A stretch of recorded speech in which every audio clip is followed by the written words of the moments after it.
Verso de número 1 em diante. João 9, verso de número 1 em diante. Oh, aleluia. Quem achou, diga amém. Quem está ligado, diga glória. Diz assim o texto. Quando Jesus ia passando,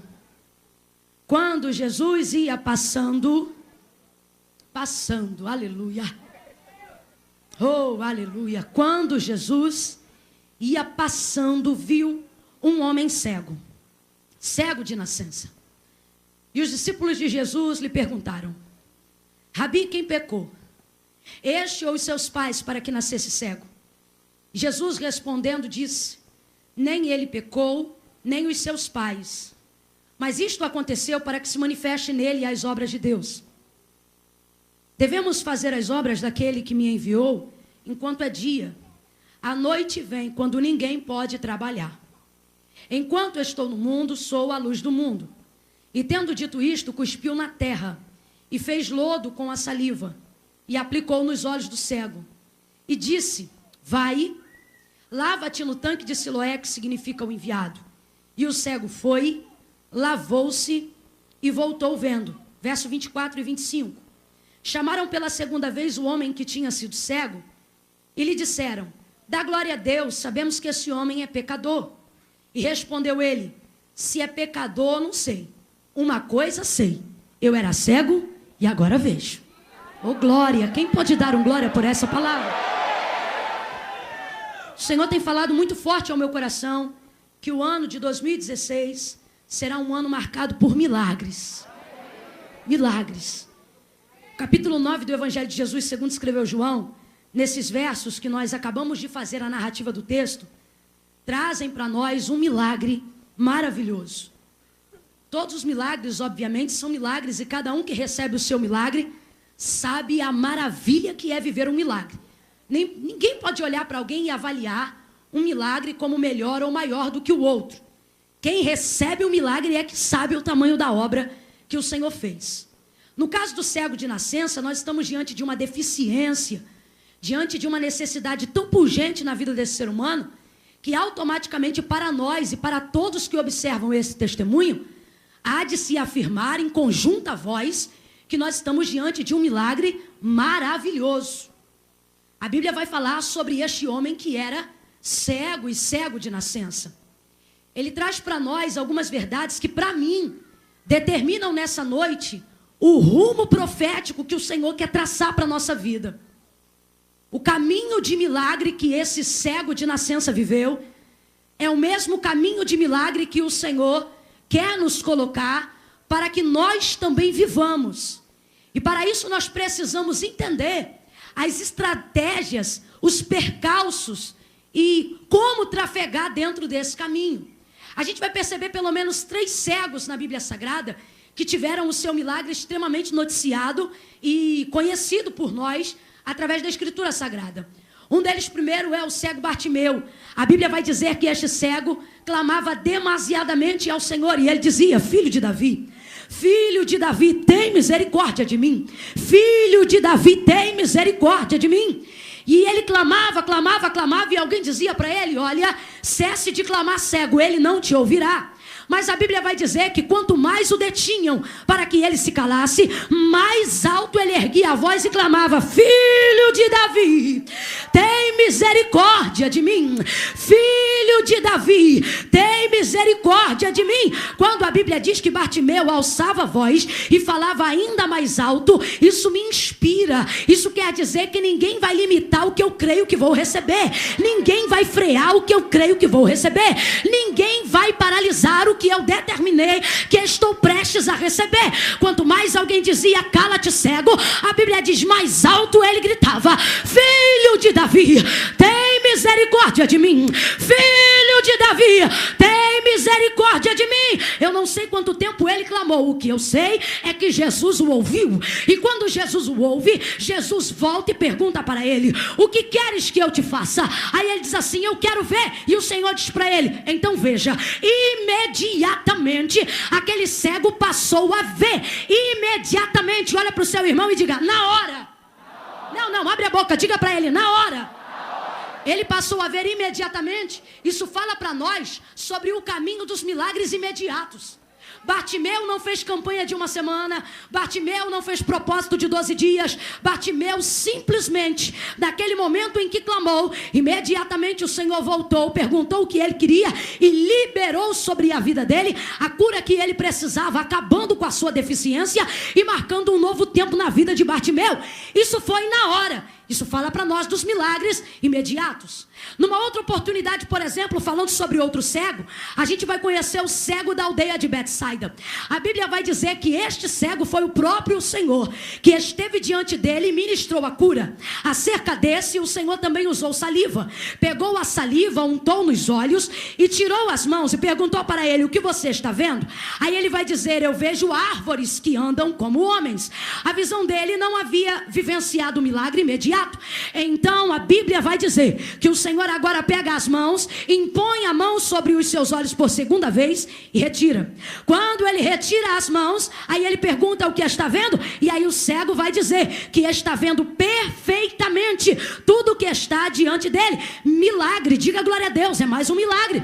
Mais um milagre aconteceu. Este milagre não foi um milagre imediato, foi um milagre gradativo. A cura foi gradativa. Primeiro colocou, não recebeu, depois impôs de novo e aí ele recebeu completamente. Isso fala sobre etapas para a realização de um milagre. A Bíblia diz que aquele que começou, oh aleluia, aquele que começou, aleluia, aquele que começou a boa obra é fiel para aperfeiçoar. Se ainda não chegou a sua vitória, fica tranquilo, não terminou, mas já começou. Já começou. E se começou, fica tranquilo, porque quem começa sabe a hora de terminar. Terminou e o cego de Betsaida recebeu a sua vitória. Agora, o de João capítulo 9, o cego de nascença, ele traz para nós uma revelação ainda mais profunda, e para mim é a maneira com que mais Jesus trabalha em nossos dias. Por quê? Não é o imediato, nem é o gradativo, mas é o participativo. Por quê?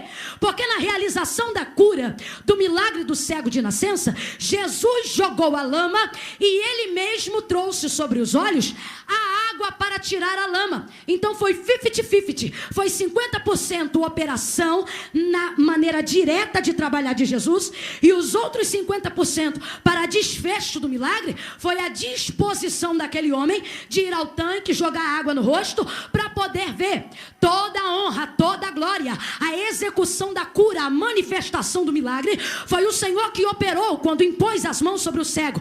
Mas a evidência da realidade da cura que Jesus já tinha operado precisou com que o cego fosse ao tanque, metesse a mão na água e jogasse a água no rosto para que ele fosse ver. Eu entendo que o Senhor tem separado esses dias para fazer estes milagres. Que milagres? Milagres que precisam acompanhar a nossa produtividade. Milagres que precisam acompanhar a nossa cooperação. Milagres que precisam acompanhar a nossa vontade, a nossa mão, o nosso trabalho, o nosso desejo de fazer, o nosso desejo de ver. Olha o ímpeto desse homem, ele está totalmente envolvido com o que está acontecendo, e aí ele vai viver a evidência do milagre que Jesus tinha acabado de operar.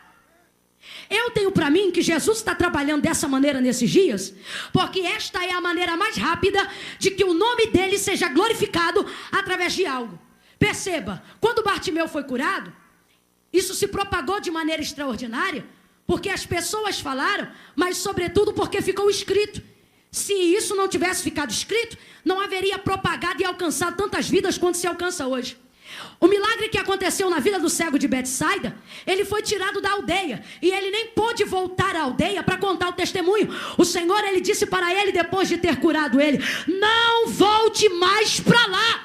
Ou seja, edificou ele, mudou a vida dele. Agora o cego de nascença não. Quando os discípulos perguntam: Rabi, quem pecou? Este ou os seus pais para que nascesse cego? Ele vai dizer: nem ele nem os pais, mas isto aconteceu para que se manifeste nele. Aleluia. as obras de Deus. Por que que eu digo que aqui nesta noite tem para nós as diretrizes do milagre que Jesus quer realizar na nossa vida? Porque eu acredito que o Senhor, Ele quer usar a nossa vida como resposta para dizer que não foi a maldição do pai, que não foi a maldição da mãe, que não foi o fato de eu ter sido socado no ventre, que não foi o fato de eu ter sido deixado, não foi o fato de alguém ter sido me xingado, que vai mudar, que vai alterar o que está prestes a acontecer na minha vida. Irmã Camila, então tudo isto que eu vivi aconteceu para quê? Porque Deus me escolheu para que o nome dele fosse glorificado para uma grande obra. Primeira verdade que precisa ser compreendida para quem quer viver milagre: quando Jesus ia passando, vem comigo e diga: passando. Diga mais forte: passando. Quando Jesus ia passando, a colocação está no gerúndio. João não vai escrever dizendo passou. João não vai escrever dizendo passava. João é alguém que não se preocupa apenas em relatar os fatos. Ele tinha muita intimidade com Cristo. E isso se dá porque ele conhecia as intenções que levavam Cristo a fazer o que fazia. Perceba que ele é o único dentre os evangelistas que, muito mais do que os fatos, narra também as intenções. Vou dar um exemplo. Todo mundo começa a falar do nascimento de Jesus, falando o nome do pai, falando o nome da mãe, trazendo a árvore genealógica. João não. João já abre o capítulo 1 do seu livro dizendo: no princípio era o verbo estava com Deus, o verbo era Deus, nele estava a vida era a luz dos homens, a luz resplandeceu nas trevas, e as trevas não puderam prevalecer contra ela. Ele já está falando da intenção, está falando do princípio. Então dê atenção quando João estiver falando algo. E o que ele vai dizer é: quando Jesus ia passando, não quando Jesus passou, não quando Jesus passava. Ele está falando de alguém que está continuando, ele está falando de alguém que está fazendo, ele está falando de alguém que está executando. Isto aqui traz para nós a revelação do que o próprio João vai escrever mais tarde na ilha de Patmos. Ele vai deixar muito claro que ele não foi, ele vai deixar muito claro que esse Cristo não passou, ele vai deixar muito claro que esse Cristo não passava.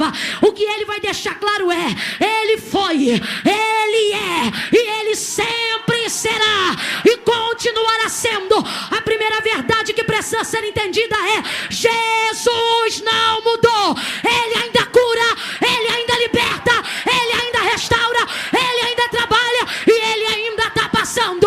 Está passando, está passando, está passando aqui, está passando aqui, está passando ali.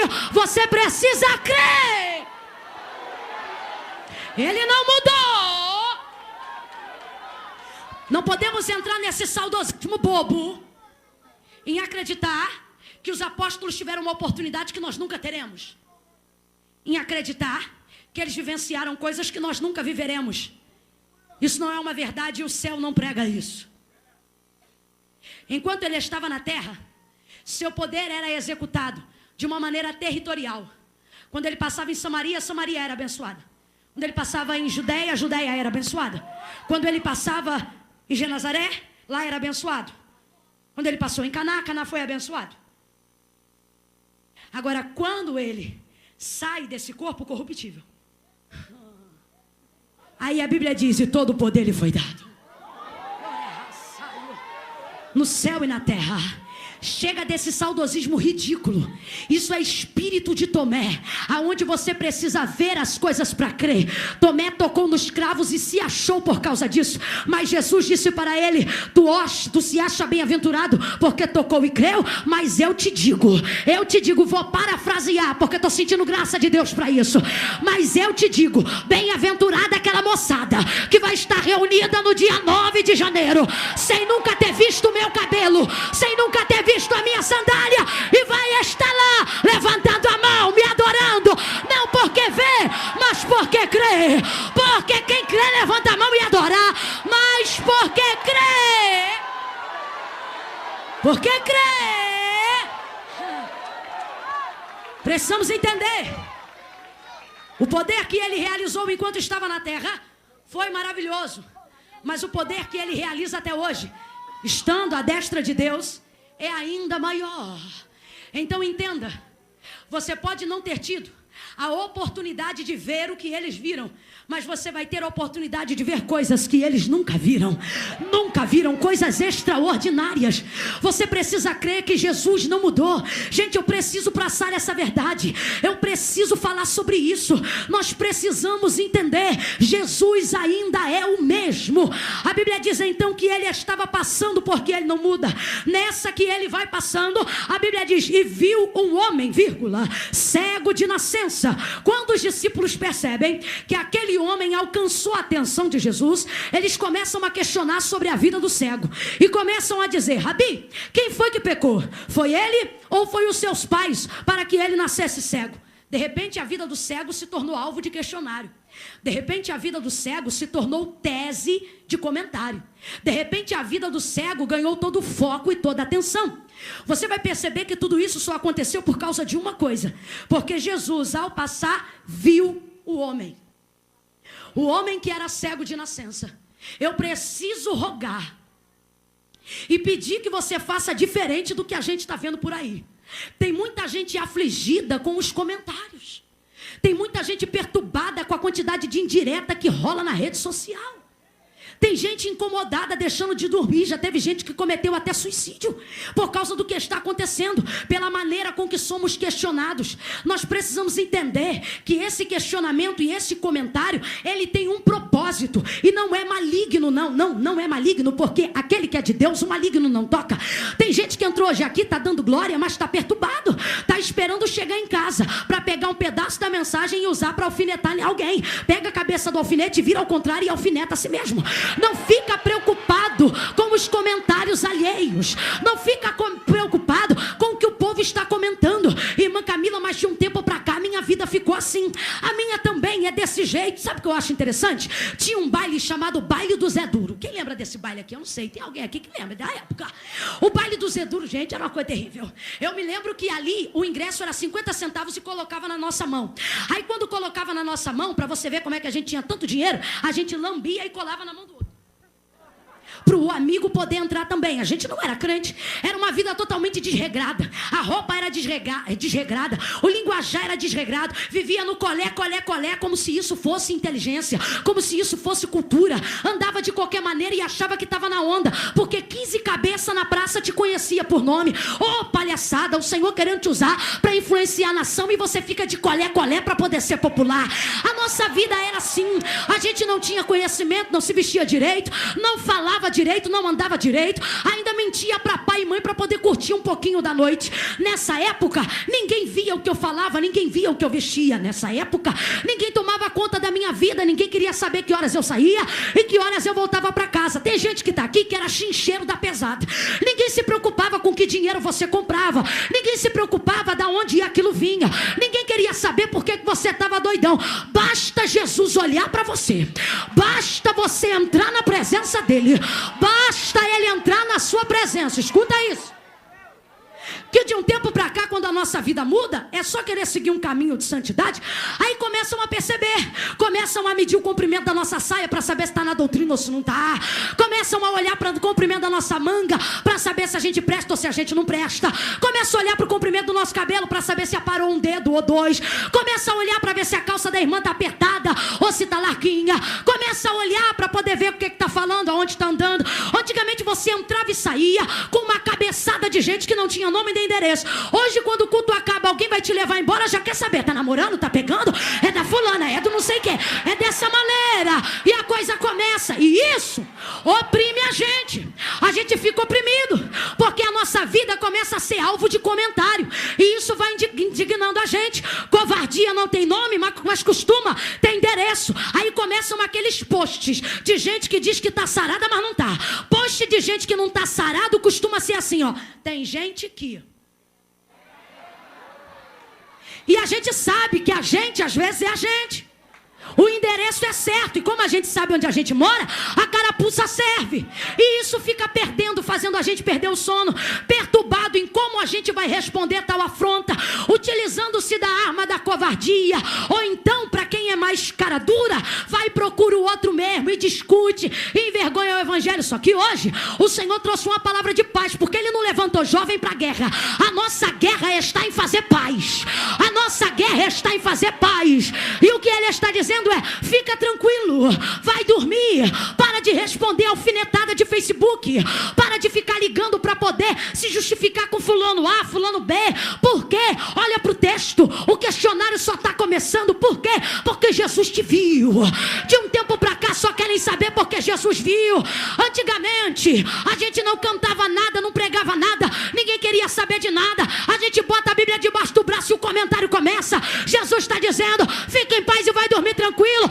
Eles só estão interessados em você porque você me interessou, rapaz. Você me interessou, garoto.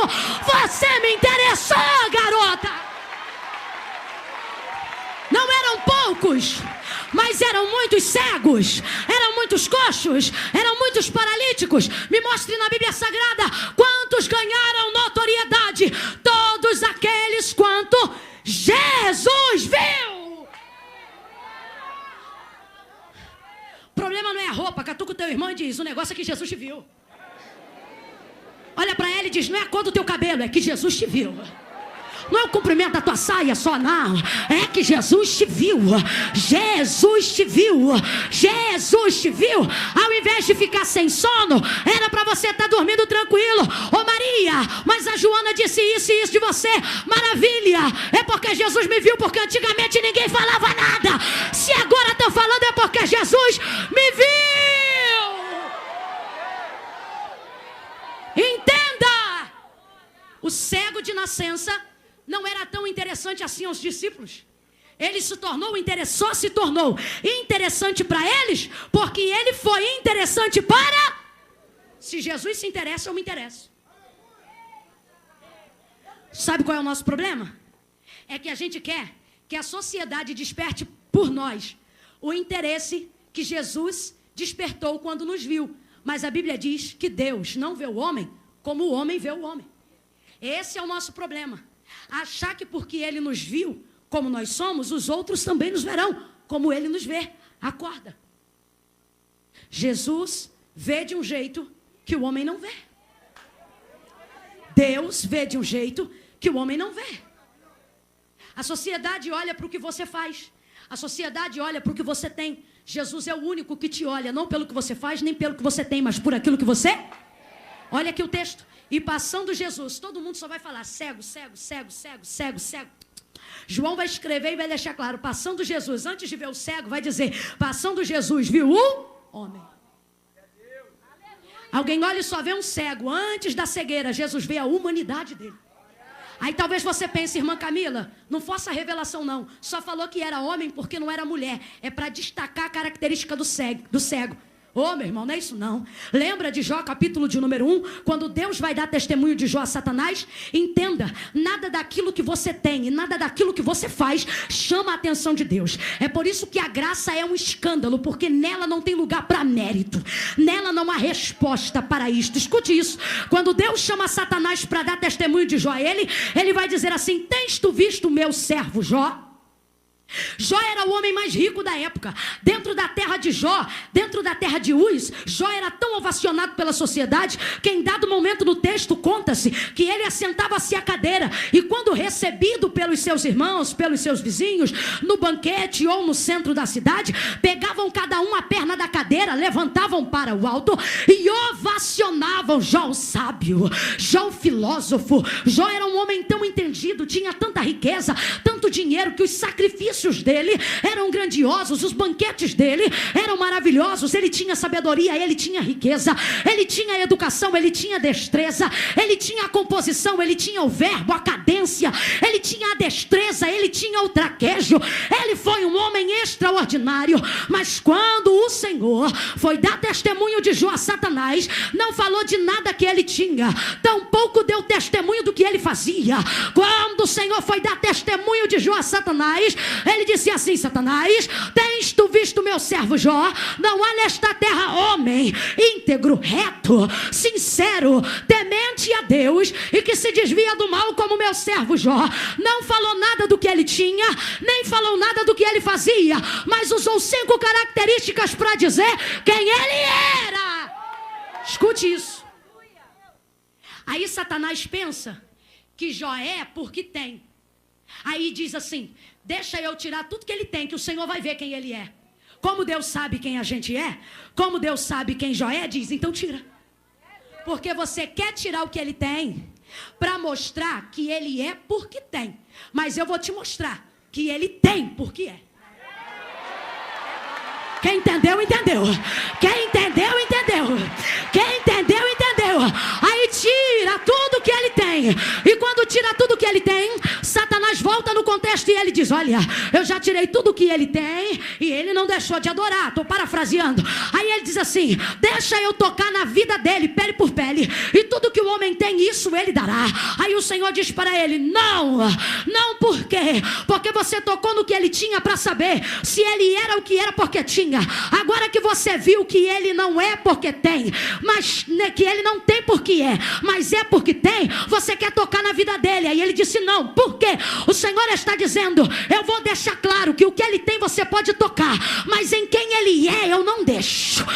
Eu não deixo, por quê? Porque eu não me atraio por nada que ele tem, eu não me atraio por nada do que ele faz, porque o que ele tem eu também tenho, o que ele faz eu também posso fazer. Se ele tem é porque eu tenho, porque se eu não tivesse o homem não teria. A Bíblia diz que o homem não tem coisa alguma se do céu não lhe for dada. Dele é a prata, dele é o ouro. O profeta Isaías ele vai dizer, ó profundidade das riquezas, tanto da sabedoria quanto do conhecimento. Quem conhece a mente desse Deus? Olhe pra cá, meu filho, olhe pra cá. Você que tem esse tênis de marca, você que tem essa blusa de grife, você que tá besta porque usa Armani e de um tempo pra cá tá com Invicta, Deus não tá nem aí pro que você tem. Ele está olhando para quem você é. Ele está olhando para quem você é. Ele está olhando para quem você é. E você que está se sentindo a pior pessoa do mundo porque não tem.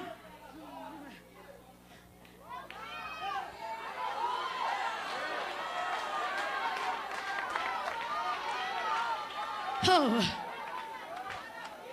Quando Jesus passa pela vida desse cego, Jesus dá para nós uma lição. E ele está dizendo, não é o que você tem que me desperta o interesse, é quem você é. Quem você é. Cultive amizades que valorizaram você quando você não tinha nada. Elas gostam de você só pelo que você era. Elas desfrutam do que você tem por um único motivo, que elas conhecem quem você é independente do que você tem. Não faça alianças com personagens. Faça alianças com pessoas de verdade. Quem me conhece e caminha comigo há um tempo sabe, se tem uma coisa que me indigna é cara de brisa. É gente com a cara montada. Você mete o pau, a cara dele é o mesmo. Se você fala uma palavra de carinho, a cara é a mesma. Se você desce uma escova, a cara é a mesma. Se você dá um abraço, a cara é o mesmo. Isso é coisa de gente montada. O Senhor está nos resgatando hoje a identidade de quem nós somos. Escute isso. Quando Ele passa sobre a vida, pela vida daquele cego, antes dele ver a deficiência. Ei, escute. Cegueira fala de deficiência. Fala de uma demanda, de uma necessidade, de uma característica frágil na vida de alguém. E é isto que ele é, um cego. É isto que ele tem, cegueira. Ele é um homem que é cego de nascença. Antes de Jesus falar da deficiência, vem comigo e repita, deficiência. Fala mais forte, deficiência. Antes de Jesus falar da deficiência dele, todo mundo fala da deficiência dele, mas Jesus está vendo a humanidade por trás da cegueira. Sabe por quê? Jesus não está preocupado em agir na nossa vida, preocupado, forma de dizer. Ele não está preocupado em agir na nossa vida, preocupado com o que a gente faz, mas ele está preocupado em trabalhar na nossa vida para poder mexer naquilo que nos leva a fazer o que a gente vem fazendo. Jesus, quando olha para ele, não vê só a deficiência. Jesus, quando olha para ele, não vê a sua fraqueza. Eu sei que eu estou num culto de jovem, mas o Senhor falou comigo, prega para os meus ministros, prega para os ministérios, porque o Senhor falou comigo que tem gente aqui que ele está levantando com um ministério tremendo sobre a face da terra. Escute isso. Quanta gente deixando de viver o milagre, deixando de viver a plenitude, deixando de viver o extraordinário, porque acha que as suas deficiências vão te atrapalhar de viver a manifestação da glória de Deus. Mas quando eu li o texto, o Senhor falou comigo, diga para o meu povo que eu não chamo chamei eles pelo que eles fazem, não chamei elas pelo que elas têm. Eu olhei para eles e eu vi quem eles são. Antes da cegueira eu vejo o homem, antes da prostituta eu vejo a mulher, antes do homossexual eu vejo o ser humano. O que ele está dizendo é: conheço a tua fraqueza, mas te chamei pelo que eu vejo que você é, te chamei pelo que eu sei que você é.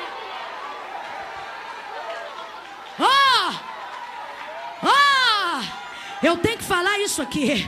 Eu tenho que falar isso aqui.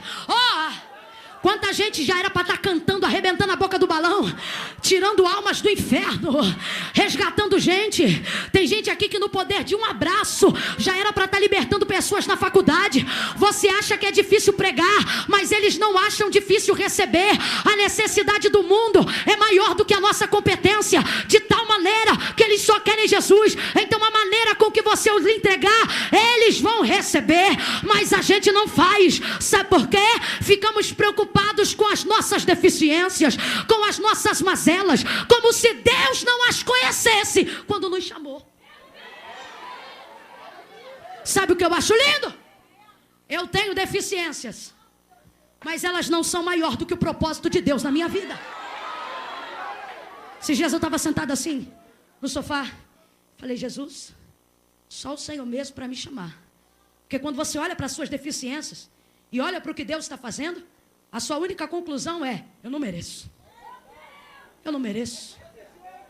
E aí veio uma palavra em minha mente, e o que eu disse para mim mesma, entre aspas, foi isso aqui: a minha sorte, que o propósito era maior que a minha desculpa. A minha sorte é que o propósito foi maior que a minha desculpa. A minha sorte é que o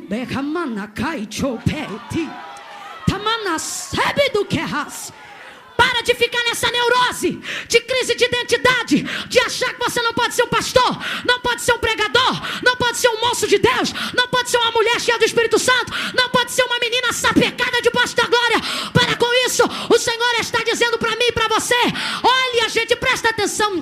Paulo vai chegando no final de carreira, e quando chega no final de carreira, no meio da carreira, ele também entende que tem deficiências. E num dia, achando que essas deficiências pudessem ser maior do que o seu ministério, ele vai orar a Deus, e suplicando ele vai falar sobre um espinho que tem na sua carne, e um mensageiro de Satanás que de tempo em tempo vem esbofeteá-lo. Quando isto acontece, o Senhor lhe responde desta maneira: Paulo, a minha graça. Em outras palavras, o que Jesus está dizendo é: não é a tua capacidade, é a minha graça. Não é o teu diploma, é a minha graça. Não é a tua intelectualidade, é a minha graça. Paulo, a minha graça te basta, porque o meu poder se aperfeiçoa na tua fraqueza. Na tua fraqueza. Sabe o que o Senhor está dizendo?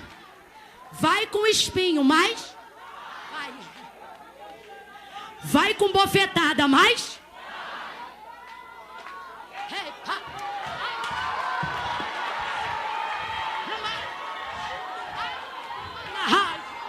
eu tô vendo gente aqui que vai, e alguém vai dizer assim: mas você é assim? É, mas ele me chamou assim mesmo. Vai, mas você faz assim. Pois é, mas ele me chamou sabendo que eu fazia assim. Vai. Quando vai chegando ao final de carreira, para concluir o seu ministério, ele vai dizer assim: combati o bom combate. Deixa eu beber só um golinho d'água. Deixa eu ver se dá para beber um golinho d'água.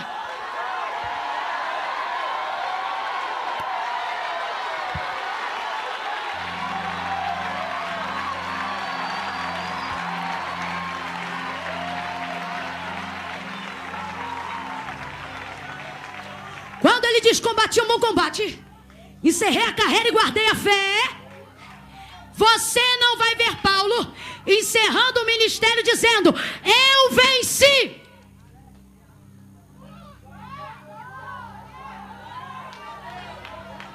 Você vai ver ele terminando a carreira dizendo: combati. Vou repetir. Ele não termina a carreira dizendo: venci. Ele termina a carreira dizendo: guerrei, lutei, Lutei. Lutei.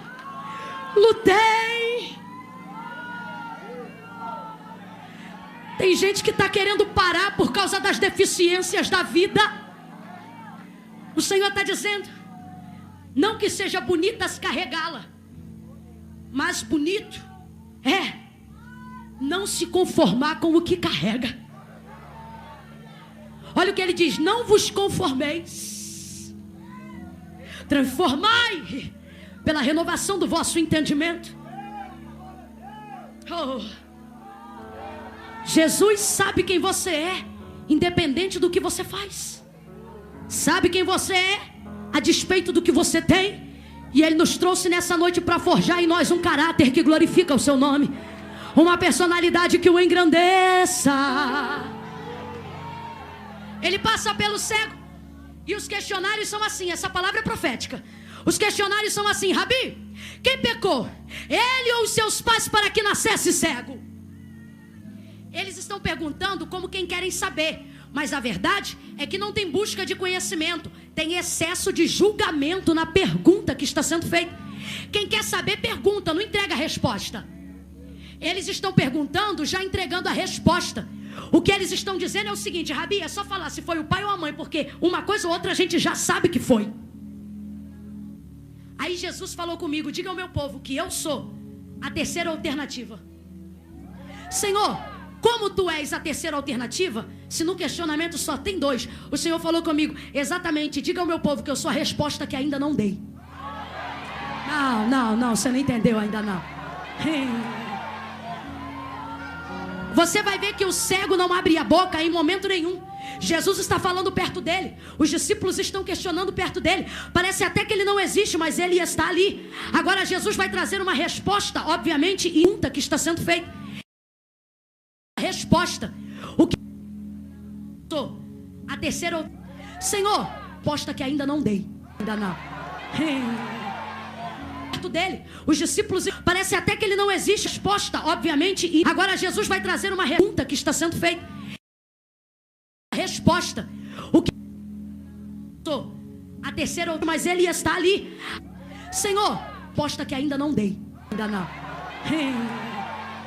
A ação do milagre. Tem gente que entrou hoje aqui dizendo assim, ó: porque das duas uma, ou eu saio de casa ou sai ele. E o Senhor está dizendo: eu sou a terceira alternativa. Não, só tem duas, ou sai eu ou sai ele. O Senhor está dizendo: eu sou a terceira. Qual? Eu sou uma resposta que você não cogitou.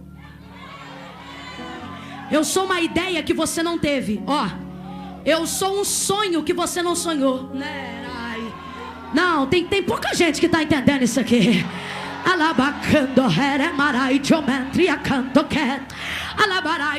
Vamos parar de... Enquanto é a sociedade que limita, tudo bem. O maior problema é quando a gente limita. João capítulo 4, a mulher samaritana vai olhar para Jesus e vai dizer: aonde é que se deve adorar? No templo ou no monte? Ela está querendo saber o seguinte: aonde eu levo oferta por expiação do meu pecado? Aí Jesus vai dizer para ela: nem no templo, nem no monte. Ele vai dar uma resposta que ela não esperava. O que ele está dizendo é: não precisa esperar o domingo para pedir Santa Ceia, para pedir perdão na Santa Ceia. O que ele está dizendo é: hoje o altar veio até você. Você está limitando entre algumas coisas. Porque esse ano, ou eu termino de construir o apartamento, ou eu bloqueio a matrícula, tranco a matrícula na faculdade. Jesus está dizendo: diga que eu venho com a terceira. Qual? Ele está dizendo: nem para com a obra, nem tranca a matrícula. Olha o questionamento de muitos jovens que estão aqui. Irmã, porque eu tenho que decidir, né? Ou eu trabalho, ou eu vivo a chamada. O Senhor está dizendo: e se eu aparecer na tua vida para dizer que tu pode trabalhar e pode continuar vivendo a chamada?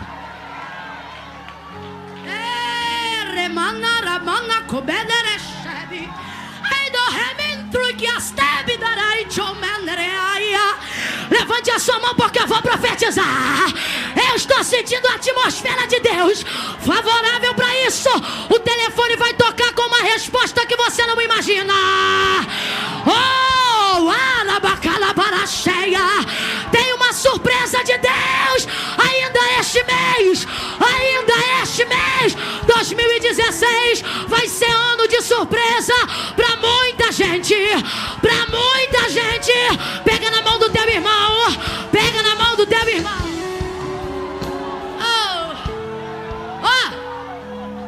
Vai ter gente aqui que vai ligar para amiga e vai dizer assim: fulana, tu não sabe quem me ligou. Aí ela vai dizer: fulana não, fulana não, fulana não, Beltrana não, foi ele não, mamãe não, vovó não, titia não. Vai dizer todos os nomes e não vai acertar. Sabe por quê? O Senhor está falando: eu vou fazer surpresa. Eu vou fazer surpresa. Irmã, é que só tem duas opções: ou é a letra A ou é a letra B. O Senhor está dizendo: marca na J, porque eu vou chegar com a letra J.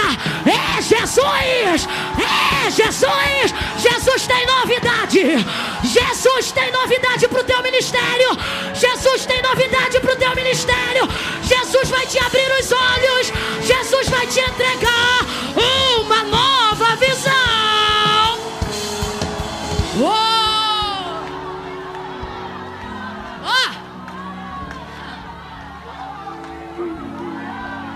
Aí aqui, ó, irmã Camila, o que eu faço para receber? Quem quer receber, gente? Quem quer receber? Quem quer receber? Quem quer? Quem quer receber só precisa fazer isso aqui, ó. Prega pro teu irmão e diga pra ele assim: deixa ele jogar a lama. Vou perguntar de novo: quem quer surpresa aí, diga eu. Quem quer viver novidade, diga eu. Quem crê nisso, diga aleluia. Catuca o teu irmão e diz: deixa ele jogar a lama. Irmã, mas se eu deixar jogar a lama, vai ficar pior do que já tá. Ei, moçada, me escuta aqui. Lama fala sobre denúncia. Ele cospe, pega a saliva com lodo e unta nos olhos do cego. Sabe o que ele está dizendo? Ele está demarcando o local que precisa de cura. Ele botou no braço, botou lama na perna, botou na cabeça, botou somente na região 2. Ele está demarcando o único local da deficiência. A lama vem para expor o local da deficiência. A lama vem como uma caneta que marca o local que precisa de cura. Se o local que precisa de cura são os olhos, a lama vai ir na região 2. Se o local que precisa de cura é a mão, a lama vai na mão. Se o local que precisa de cura são os pés, a lama vai para o pé. E quando a lama vai, ela denuncia a área da fraqueza. Se Jesus quiser botar lama no teu pé que está entrando onde não deve, confessa e deixa ele marcar a lama. Se assim como o cego, talvez a sua lama seja a cobiça dos olhos, concupiscência da carne, site pornográfico, procura o pastor e diz: pastor, eu vim te mostrar que tem lama nos olhos. Marca, confessa, denuncia. Escute isso. Quando ele coloca a lama e marca, ele está determinando a região da cura. E ele já liberou a cura junto com a lama. Porque quem confessa alcança o que quer na hora. Quando joga a lama, o rapaz já está curado. Só que ele não pode ver, porque ele está de olhos fechados pela cola da saliva e pela poeira da lama. Então Jesus diz para ele: vai e lava-te no tanque. Abre a boca comigo e diga: lava-te. Diga: lava-te. Aqui, ó, aqui, para fechar, ó. Joga a lama e Jesus dá o endereço. Tá sujo, agora vai lá e lava. Aonde? No tanque, aonde tem água. Não é o caso dele, mas se fosse o meu, se eu estivesse andando assim, ó, com a lama nos olhos, e alguém olhasse para mim e dissesse assim: ô irmã, tá sujo. Eu diria assim: já sei, mas quem jogou a lama também me deu o endereço da água. Quem jogou a lama também me disse onde lava. Quem me expôs me cura. Quem toca na ferida sara.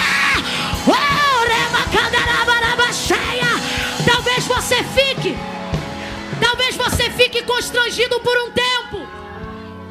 Talvez você fique incomodado por um tempo. Talvez a confissão de um pecado te constranja por um tempo. E isso faça você ter a sensação de que depois que encontrou com Cristo, você ficou pior. Porque é o que acontece com ele. Quando Jesus entra na presença dele, do cego, ele é só cego. Quando ele sai da presença de Jesus, agora ele não é só cego, ele é cego e sujo. A sensação que dá é que ele já estava ruim. E que depois que encontrou com Cristo, ele ficou. Só que é temporário. Em outras palavras, esse incômodo é temporário. Esse constrangimento é temporário. Essa maneira com que você está sendo afetado pela palavra é temporário. E sabe qual é o problema? Estão querendo trazer para mim e para você um evangelho aonde ninguém pode se sentir constrangido, aonde ninguém pode se sentir afetado, aonde a palavra não pode, não pode. Mas sabe o que eu descobri? Jesus só colocou lama nele com as próprias mãos porque ele estava bem perto. Sabe o que é isso? Alguns sentimentos e situações, por mais constrangedoras que sejam, são privilégios só de quem chega bem perto. Tem gente que está olhando para o relógio pensando: menina, fica quieta, daqui a pouco vai dar 10 horas. E eu sei que está errado, é por isso que eu só venho aqui uma vez no ano, por causa disso. Mas tem gente que quando vai dando a hora e a coisa começa a apertar, pensa: eu tenho que pegar minha bolsinha e tenho que ir embora. Mas não é por causa do horário, é porque na hora que o couro come é quando a gente chega mais perto e é quando você quer sair. Sabe por quê? Olhe pra cá. Proximidade revela defeito. Você sabe por quê que os relacionamentos hoje são superficiais? Porque ninguém quer revelar a intimidade de quem é para alguém que conheceu agora. Então os relacionamentos são superficiais. É por isso que não tem cura. Agora o que o Senhor está dizendo é: quando você chegar perto de mim de verdade, num primeiro momento você não vai sair daqui se sentindo o máximo. Você vai sair daqui constrangido. Porque quem chega perto de verdade de Jesus não se sente um santarrão. Faz como Paulo, se sente de todos os pecadores o pior. Catuca quem está ao seu lado, diga para ele: chega mais perto. Segura a mão de pelo menos 2 pessoas aí, não solta não. E diga para ele ou para ela: chega mais perto. Puxa ele para perto de você e diga: chega mais perto. Deixa ele ver o defeito. Deixa ele apontar a fraqueza. Deixa ele tocar na ferida. Deixa ele mexer com a sensibilidade. Toca, Jesus. Toca, Jesus. Toca agora. Toca agora. Toca. Toca na área que precisa ser curada. Aí ele vai, lava e vê. Olha para quem está ao seu lado e diz: quem lava vê. Pode soltar a mão dele para não suar. Olha no olho dele e diz: quem lava vê. Não, você não falou direito. Diga: quem lava. Quem lava. Dá um empurrãozinho nele de leve. Quando eu contar até 3, diga assim: lava. Eu não contei ainda. 1, 2, 3, vai. Lava. Lava, meu irmão. Lava. Lava que você vai ver coisa que você nunca